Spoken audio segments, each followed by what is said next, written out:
Zach. Good afternoon, everybody. We're excited to have the Kindness Project today, and we have Gabby here to speak with us. Um, so I will read something off here from the website. So their mission statement is to provide a brighter future for youth in foster care by offering free essential resources and enrichment opportunities. And their vision is a community where no child or teen in foster care goes without the resources or relationships that they need to succeed. And very excited to have Gabby from the Kindness Project here today to tell us more. Awesome. Thank you, guys. I'm just going to go ahead and share my screen. Awesome. All right. Well, thank you guys so much. Thanks, Chris, for reaching out and connecting. And I appreciate everyone being on today. So my name is Gabby Toedter. I am the Associate Director for the Kindness Project. And just a little bit of background about me. I have been in the social work foster care world pretty much my full career. I hold a master's degree from NYU in social work, and I worked in a variety of different places, from hospitals, outpatient, in-home therapy. Recently, I was employed as one of the directors over at the Children's Home of Easton, right here in Easton, PA, working with their intake department and running their programs there. I was there for about 13 years. I came in contact with the Kindness Project as our families and kiddos in the foster care system through that program were utilizing the service. I joined the board about a year ago, and then decided to hop on as staff. So now I'm full-time employed as the associate director with the Kindness Project. Currently, we have our director, Janae, and then we have a few part-time admin people, as well as a part-time boutique manager. So we're a small team, but a mighty team. So this is our property here. We're located in Emmaus, PA. It's a beautiful, beautiful property. So that's our main building there. And then we have a few other structures on the property that I'll show you throughout the slide. So as you guys heard, this is our mission. So we are committed to serving foster care children and families. All of our resources and items are free to them. We are 100% donation based. And like I said, we have a small team, but we are mostly run by our amazing volunteers. So this is pretty much a snapshot of what we do. So we provide free resources to the foster families. All of the items and resources are free to them. We provide enrichment opportunities for the kids, and I'll go through that in a little bit, just some of the resources and community opportunities we have for them. And we also do birthday celebrations and family outings and different things to kind of connect the families and the kids that we work with. So these are some of our numbers. So far, these are the numbers that we've had. A lot of them are a lot higher. Right now, we're about at 150 volunteers. But these are the appointments that we've had. So every child comes in to our shop to receive the products via appointment. So those are the amount of appointments that we've scheduled. We also work with all of the Pennsylvania counties and children and youth services, as well as over 80 foster care agencies throughout Pennsylvania. So even though we're located right in Emmaus, we do serve mainly Lehigh and Northampton County, but we do also branch out to all of the counties across Pennsylvania if the resources are needed and if the families are in need of the services. So this is just a basic list of some of the items that we do offer. So everything from shoes and cribs and beds, toddler beds, bunk beds, all the hygiene products, diapers, formula, really anything that the families can need. So you can see right here in this picture, this amazing foster family took on a few kiddos. So they came in needing everything from swings and car seats, bassinets, and then their duffel bags get filled with all of the clothing and shoes and hygiene products that they'll need. Every child that comes in for their first visit gets a week's worth of clothing. So they have the opportunity to pick, 7 pairs of pants, 7 tops, underwear, socks, 2 pairs of shoes, and a whole ton of hygiene products.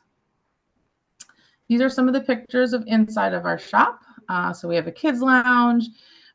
This bottom picture is just kind of all of the clothing that we have sorted by size, gender, nicely organized in bins and racks and kinds of, all different kinds of IKEA products that we have accumulated over the years.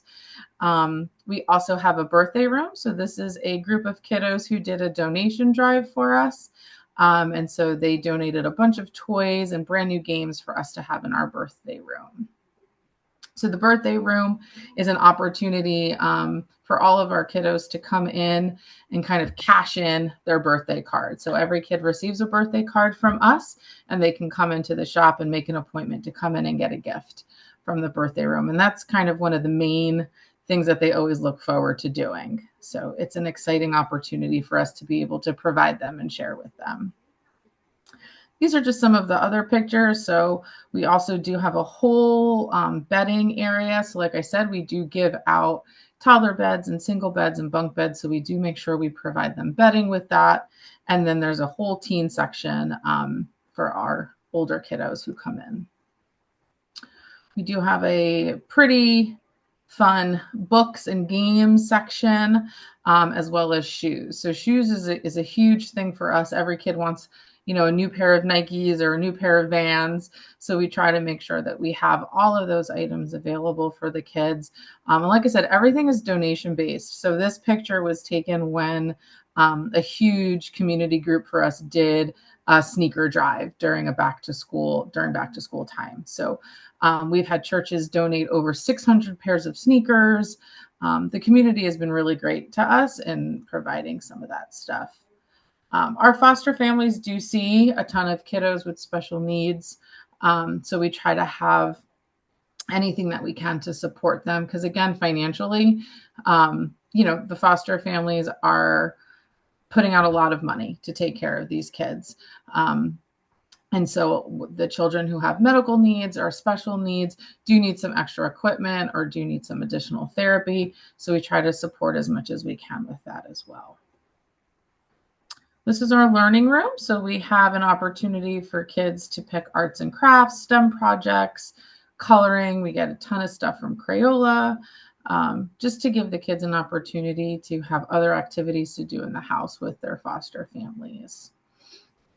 And this is the population that we serve. So any child that's in the foster care system from newborn up to 21, we do see a lot of kids who are in group homes. So organizations like Valley Youth House or Kids Peace or Children's Home of Easton have group homes and independent living programs for kids who are 16 and older. And so in addition to just serving those traditional foster care placements where it's the younger kids or the infants going into a traditional foster home, we do serve the older kids who are in other programs. A good percentage of our families are kinship foster families. So those are a familiar placement for the kiddos. So if it's a grandparent or an aunt or an uncle, or even a teacher, or even a coach, somebody who has stepped up to offer their home and offer their ability to care for the child, so they don't have to go into a stranger's home or into a traditional foster care placement. They can go into kinship care. And that's who we see a lot of. That's who we see a lot of the emergency placements. So families calling us, grandmas calling us, kind of saying, I took in my, 3 grandkids and I don't have anything. So we open up the shop to her. She can come in and she can go ahead and get all of the items that she needs to make sure that she's ready to take in those kiddos and provide them with the care that she needs without the financial burden. So, a grandma who's taking in 2 or 3 kids, that's a lot for her. And so if we can help with some of the financial costs and some of the resources, it gives her the opportunity to be able to care for them. We also see kids 1 year post-adoption. So if the families continue to have the child in their home and care for them, we will serve them 1 year post-adoption. So in general, these are, shockingly, some of the numbers once you actually sit down and add up all of the stuff that we give out. So every child receives a new duffel bag when they come in for their first visit. So in 2025, we saw 377 new kids, and we gave out that many new duffel bags. And then these are kind of just the numbers of how much stuff goes out the door. So like I said, every child gets about 7, a week's worth of items on their first visit, and then they can come in seasonally. So soon the families will be coming in to get swimwear and beach towels, and then they come in for winter gear and winter coats. And also seasonally for the holidays, we provide Halloween costumes, Easter baskets. So we try to help the families throughout the year outside of their first initial visit with us. And we did average the cost of how much is going out. So even though all of our items are donated and purchased by the community, we do utilize grants to purchase some of our product as well. This is how much it costs for one child for their first visit with us. So to think that a foster family would be putting that out, within the first couple of days of taking in a child is a lot, considering that, they're not getting much support from their county and their family. Right now, the average is about $20 to $25 a day that the foster family is receiving per child. And if any of you have children, you know that really doesn't get you much. So, again, it's really, we want families to say yes. We want families to not have those barriers. So if we can help them eliminate some of this cost, then we know that they'll open their home to the kiddos who are in need of it. One of our other programs is called our Kindness Connections program. So this is where the community resources and connections come from for our parents and our kids and our kids that we serve. So we work with local dance studios and swim centers, as well as local art programs and camps. And a lot of the times they do offer those programs for free. So the Emmaus Aquatic Center does free swim lessons for our kids and the biological kids in the family. Lehigh Valley Martial Arts does drop-in classes, drop-in dance classes.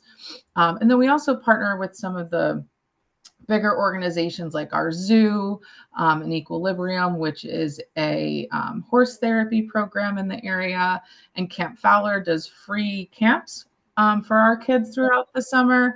So there's a really, really great opportunity, for our kiddos to be able to work with a lot of these organizations and for us to be able to provide those free services for them. Give me 1 second, guys. I just have to grab my charger.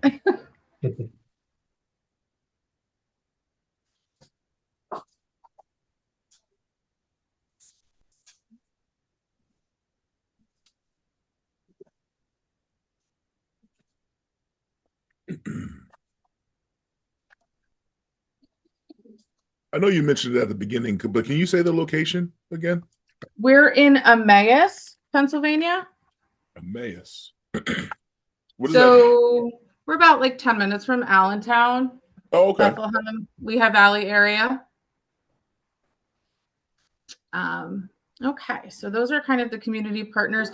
We also work with, this next slide just kind of shows our Cater to Kindness. So a lot of local restaurants and businesses also provide free meal vouchers. So when the families are, driving 30 minutes to an hour, we even have families who drive 2-3 hours across Pennsylvania to come to us because the resources are not there and they don't have that support. So these local businesses and restaurants have been able to provide free meal vouchers. So Red Robin will do an 8-person meal voucher. We get Starbucks gift cards, and Cactus Blue is a local Mexican restaurant that does a family Mexican meal. So really anything, like I said, to just really help the families ease into this process, because a lot of them are new to it and a lot of them are doing it on an emergency basis. So we want to provide them and give them as much support as possible. These are some of the other things on our property. So we do have this really nice pavilion here, which was a product of one of our fundraisers. So we fundraised and were able to raise enough money to build this awesome pavilion. And then last year at our fundraiser, we raised enough money to build Sunny and Ray's playground. So that will be in construction this summer for our kiddos and families to use when they come on the property. We also have our gathering circle that was built by a local bakery, Bimbo Bakery. They have to do a community service project every year, and we were chosen. So they were able to build this awesome fire pit gathering area for us, which is right next to our pavilion. And then this is one of our new initiatives. So we have launched our Kindness Express mobile boutique. So as I was saying, even though we do service a lot of kids in the Lehigh Valley area, we also do see families from across Pennsylvania. And so we saw that there was a need and there was an ask. So we said, what can we do to help? So we decided to fundraise for this beautiful truck that we got designed and wrapped. And we'll be taking it on the road. So we'll be going out to those areas, some of those remote areas that don't have the services, or the families don't have the ability or the needs to come out to see us. So we will be kind of putting the appointments in the system, meeting up with the families out in the community, and working with local areas in their community to have the truck parked and have them kind of shop out of our truck up there. We're also using the truck to do events. So we are hosting Stuff the Truck events where people can host donation drives and have our truck at their events to collect items for us to keep our inventory and stock going. So these are just some ways that people in the community can help. Obviously, we're all over social media. As we all know, that's a great way to connect with everyone. So just kind of liking our social media platform, sharing our posts. We do have a very, very active Amazon wish list that gets updated weekly with all of our needs. And it just really provides an opportunity for people from anywhere to purchase items that we need. It gets shipped directly to us. We do host fundraisers, donation drives. Like I said, the new thing is a Stuff the Truck event. We also do have a ton of events and fundraisers throughout the year. We have our biggest fundraiser in 2 weeks on April 30th. So that's a really fun event. So just really being able to be part of our community and participate in whatever way you can. As well as also volunteering. So like I said, we do have a group of over 150 volunteers who do a variety of things for us. So it gives people an opportunity to be part of us in other ways as well. So these are all of our social media platforms there. And our information, like I said, we use social media a lot. So it's really important for us to kind of get the word out, doing it that way. That's really been the way for us to connect with everyone and really get all of the donations and the support from the community is through our social media platforms. Awesome. So yeah, I know I just threw a lot of information at you guys. Well, that was great. No, and I appreciate the all the details and the information. We open it to questions. So does anyone have any questions for Gabby? Yeah, Samantha, so you're good. Okay. Sorry. You raised your hand. I'm That was on a so lot. polite. I'm on Oh, you a have your lot of little hand meetings. there. Yeah. But my question was, and you may have kind of mentioned this, but like, what's the best way to get somebody in touch with you? I don't remember Just seeing phone via number. email is fine. That's the best way. If they have any questions or want to get involved in any way or have any Was that on the slide? I don't remember. I can put my email in the chat for everybody. Okay. And then so I have a specific question. I have a friend who recently well, she's still kind of fighting for custody of her niece and nephew. Okay. But she has them. And luckily I was able to help her because their age gaps and everything are just below my kids. But she could probably really use Yeah. So some she would help. fall into that kinship category, right? Because it is her niece and her nephew, I think you said. Yes. So as long as the kids are in the foster, technically in the foster care system, through whatever children and youth department, wherever she lives, whatever county she is in. Where is she located? Delaware County. Okay. So yeah, so is she so she's either whether she's either servicing them through the county or she's working with a foster care agency. As long as she has documentation, the children are in her care and they are, deemed dependent of the county. And, even though she's fighting for them, as long as she's caring for them and has that documentation, then she can definitely utilize our services. I mean, Delaware County is not really far. I mean, it's far, but not far. It's enough that if she's willing to take the drive and do it, she's more than welcome to register. So right on our website, which I can put right on our website, there is an opportunity to register, and you can register as a family or you can register as an agency. So she would just register as a family.